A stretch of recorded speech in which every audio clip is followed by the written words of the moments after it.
Right guys, welcome back to the channel, welcome back to another video. In this one I'm just going to be showing you how to change the rear wheel bearings in your prime Kanza 650b rear wheel. So let's go ahead, let's run through the steps. So we have the rear wheel. So what you want to do is remove your cassette from the free hub and your centre lock disc off of the other side. And then what you need is two 17mm open-ended spanners. And then on the end caps either side you'll see there's two flat either side, flat bits there, so the spanner just locates like that. So you put one on the free hub side and one on the opposite side. So I'll just hold on this side and we'll undo the opposite side, so anti-clockwise to undo it. Just undo that like that, and once you cracked it undone you can undo the end cap like that, just remove it. So you keep threading that off of there, then you'll just be left with there's the end cap. So you put that to one side, and then what you can do is if you pull on the free hub body it'll come out like that, and you slide it on through and the axle attached to it. Just pull it out. Now the free hub body comes off there as well, so we'll see if you just push the axle through it will just come off like that. So you put that to one side, and then you're left with the hub itself. You can see bearing this side and your bearing in this side and there. So we go ahead and remove those out of there. So the next step to removing the bearings is I've got a block of wood on a hard surface here. Now if you've got a bench, a decent bench, you can put a block of wood on that and do it that way. I'm just showing you it on the floor so you can complete the job with no special tools. So you've got a block of wood on the floor, and then when you look down inside the hub between the two bearings in there, there's a collar in between them, a sleeve in there. So what you need to do is off centre that sleeve. So if you we've got a punch there like that, use something that's blunt, don't use something that's sharp, because if you damage that collar in there by putting a little burr on it, then obviously the axle is the same size as that, so when the axle slides through, if you put a burr on it you won't be able to get the axle back through, so you don't want to damage it. All you do to off centre it is just put it in there halfway and then just push on it, or just push down on it like that. So you push down on it like that and you see the collar is off centre there, so it's got an edge on it now like that. So by doing that, when you look down inside, obviously I'm looking through from the free hub side down to the disc side, when you look through there you can see the bottom race of the bearing there. So that way when you get a punch you can put your wheel down, your hub on a block of wood, obviously to protect the hub so you're not damaging it, and then with your punch you just rest it down through onto the edge, the race of the bearing, the inner race that you can see there, and then all you do then is rest it on there like that, and then give it a few taps there like that, and then when you do that the bearing just slightly move down, so the collar in there now that's in between goes really slack. It's just literally floating in there now. So that means you can just easily move it around and hit it all the way around in there on that bottom bearing race, just to get the bearing moving. So I'll just put it back on there like that.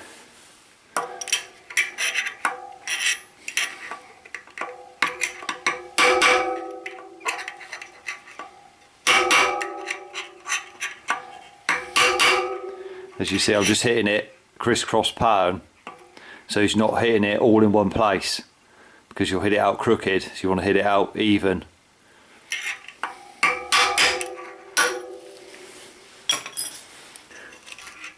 So as you can see there, there's the bearing, there's the sleeve in between, like that was resting like that. So say when you off center it, you can see down to hit the bearing on the inner race there. So that's those two bits there. And now you've just left with the bearing in the free hub side in here. So again, all you do for that is you can just rest your wheel down on there like that, and if you want you can use your punch on there, or if you've got a socket,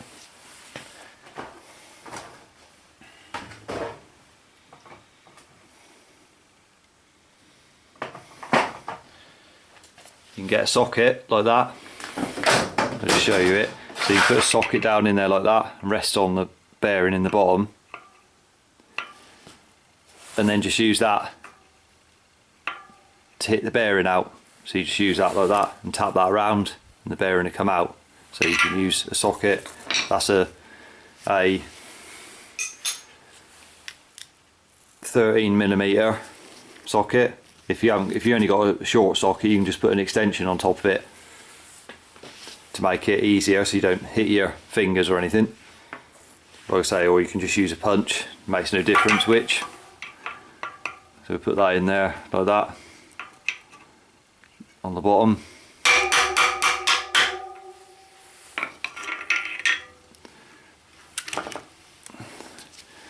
There we have the free hub side bearing, so that's both bearings removed.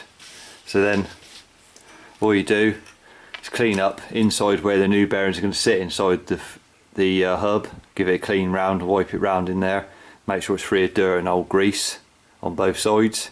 Then we can install a couple of new bearings. So once you've got the hub cleaned up, what you want to do is get some grease and just put round, this is the free hub side, so where the bearing's going to sit, just put a smear on there like that, and then get yourself a couple of decent bearings, good quality. Don't use any cheap ones, they're just not worth it. Always buy quality bearings, and I'll put the size to them in the description below for the two, so you know which size to purchase. Now all I'll do is just put a smear around the outside of the bearing, the grease, and then on the side that's going to be inside the hub, what you don't see on the face of the seal itself, just put a smear over that as well. Just helps keep the moisture out of it, because the moisture will get inside the hub as well, through past the axle eventually. So you just put a smear over there, and then just drop it in on your finger, and if you can just push it in place like that, make sure that it's going in square, so you're not putting it in crooked. So when you got it like that, you can just push on it, just seat it there, so you can see this going in square, and you're not hitting it in an angle or anything. Once you've done that, now like I said, I'm showing you this so you can just do it at home. You don't need any special tools or anything like that. It's a simple job. All you need is a couple of bearings and minimal tools. Now if you want to go ahead and get yourself a full set of presses like that to press it in with, then all you do is put your bearing, press on one side, put the bearing in with the sleeve in the middle, put the bearing in the other side, and then all you do is get the appropriate size for the bearing. So you need the right size press to put it in with, and then all you do is press them both in. So that's if you want to go and buy a kit to do it with all the right size presses for the bearings and everything. But like I say, I've got that. I'm not going to use it because obviously you don't want to go and spend a lot of money on something you might only use once or twice. So to put these in, all I'm going to do is with a socket, and the socket is exactly the same size as the outside of the bearing. So never hit where the seal is on the bearing, because you'll damage the bearing and it won't spin properly. So only hit on the outside of the bearing. So if I show you on a bearing, the socket is exactly the same size, like that. So you're only hitting on the outside of it. Like I said, never hit where the seal is because it will be damaged. Simple as that. So you just get that.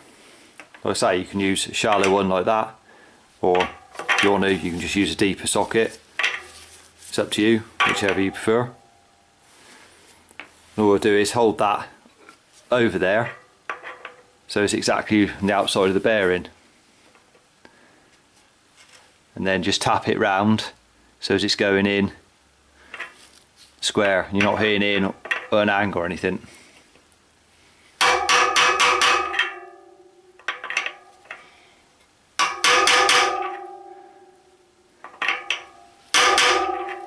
You see it start to go in. So once you started it off, you just keep tapping it around until you got it in place,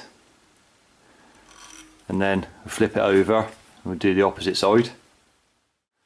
So there's the 3/8 one all installed. I'll just show you like that.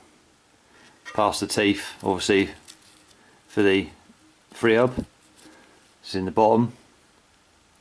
So all you do now is just lower your wheel down on that side like that, and then with your spacer goes in between the two, what you want to do is put some grease on the end of it, on the end of there, like that, and then that helps just sit it in place, stop it falling over when you're trying to do the bearing in this side, the disc side. So before you put it in there, what you want to do again is just get a bit of grease, put around where this bearing is going to sit on the disc side, like that.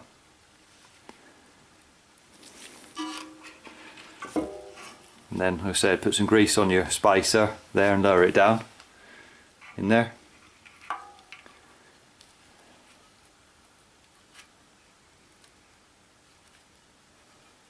What you want to do is put it in so when you're looking down from above on it, it's actually lined up exactly with the bearing in the bottom.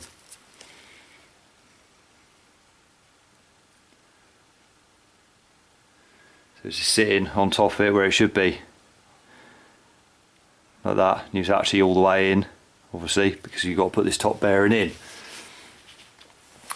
You don't want the spacer in the middle stuck up higher than the bearing's going to be, for instance, because it won't go in properly. So again, just get your bearing and put a smear around there. Again, just put some over the face. It's going on the inside that you don't see. Just helps, every bit helps keep the moisture out. And again, just sit that in there and push it in.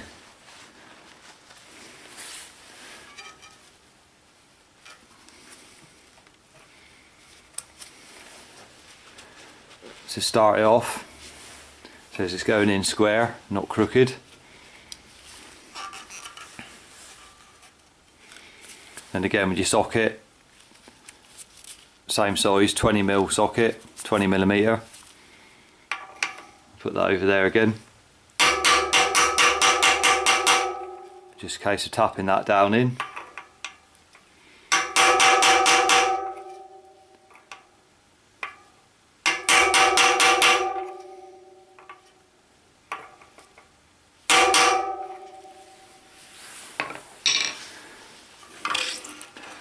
Tap it down in like that, and you see when it's gone in far enough, because there won't be a gap between the bearing and the spacer in the middle, so you know when it's hit the bottom, and the tone will change when it's hit the bottom. So you go around, like I said, carefully, just hit it round, don't hit it all in one place, and make sure that it is directly over the bearing with the socket, and you're not hitting where the seal is. Just tap it round. They go in quite easily. You're not hitting it that hard, and that's how you put put the bearings back in. So what we do, we go ahead and refit the axle and the free hub. So before putting your axle through, make sure that the sleeve in the middle is exactly lined up with the bearings. So you might have to just tweak it a little bit. It might have gone just ever so slightly out of line, because if it's not in line, then the axle won't go back through. So once you've done that, what you want to do is just put a bit of grease down in that sleeve in the middle there, like that. So when you slide it through, it just helps it go through the axle and just keeps the corrosion out as well. So with the free hub itself, you've got a collar there that may or may not be visible when you took yours out. It might just be up inside the free hub body like that. There is a sleeve there, so that's got to go in as well.